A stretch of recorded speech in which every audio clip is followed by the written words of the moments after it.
یوسف علیہ السلام کے حسن کو دیکھ کر عورتوں نے بجائے پھلوں کے ہاتھ کاٹ ڈالے تو کیا ٹھکانہ ہے اس نورانی ذات کی قوت کا جو جناب باری تعالیٰ کا دیدار دور سے نہیں بلکہ نزدیک سے کرے۔ دیدار محبوب میں جب کہ حضرت آدم نے سمندر خالی کرنے پر کمر باندھ لی تو حضور صلی اللہ علیہ وسلم کو 50 تو 50 اگر خدا کی طرف سے 50,000 نمازوں کا بھی حکم ہوتا تو عشق و محبت کے قاعدے کے موافق اس کو بصر و چشم قبول فرما لیتے، لیکن جب 50 نمازیں قبول کر کے موسیٰ علیہ السلام کے پاس تشریف لائے تو حضرت موسیٰ علیہ السلام پر شریعت کا اثر طاری تھا اور آپ پر بھی تجلی الہی کا اثر کچھ کم ہو چکا تھا۔ کس طرح اتنے بڑے کام کو انجام دیں گے؟ آپ امت کی آسانی کی خاطر دوبارہ نمازوں میں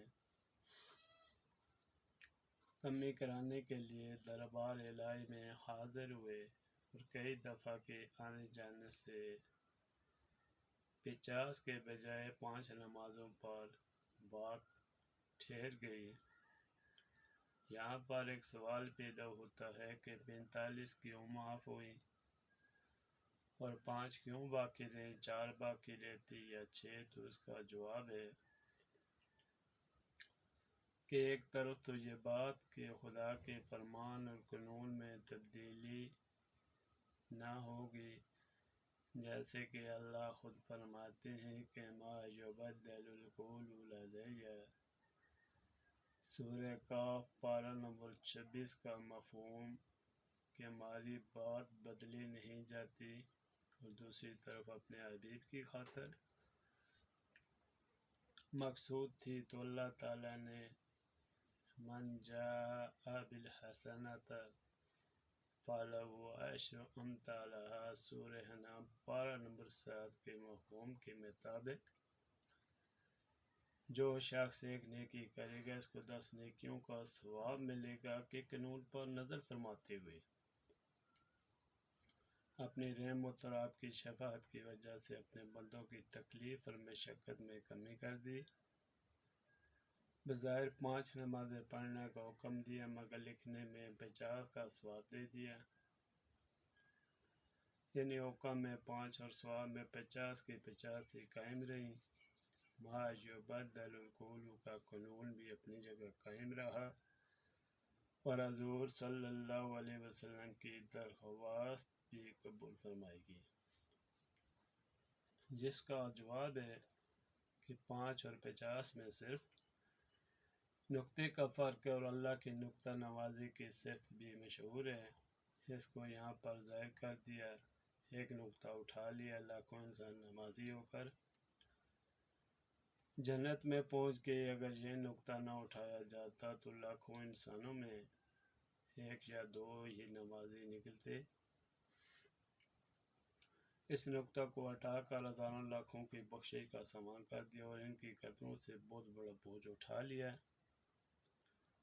اور جب 5 نمازیں رب العالمین کے دربار میں پہنچی پھر وہی رحمت کا نقطہ ملا کر 5 کو 50 بنا دیا۔ جو نقطہ پہلے وبال جان تھا وہی نقطہ راحت جان بن گیا۔ یرید اللہ بکم الیسر ولا یرید بکم العسر۔ بقرہ کا مفہوم ہے کہ خدا تم کو آسانی میں رکھنا چاہتا اور تنگی میں ڈالنا نہیں چاہتا، جس کا جواب ہے کہ ظاہری چیز معلوم کرنے کے لیے انسان میں 5 طاقتیں ہیں۔ پہلی دیکھنے کی قوت یعنی آنکھ، اور دوسری خوشبو یا بد بو سونگھنے والی طاقت یعنی ناک، تیسری ذائقہ چکھنے والی قوت یعنی زبان، اور چوتھی اچھی یا بری آوازیں سننے والی طاقت یعنی کان، اور پانچویں گرمی یا سردی کی پہچاننے والی طاقت یعنی بدن۔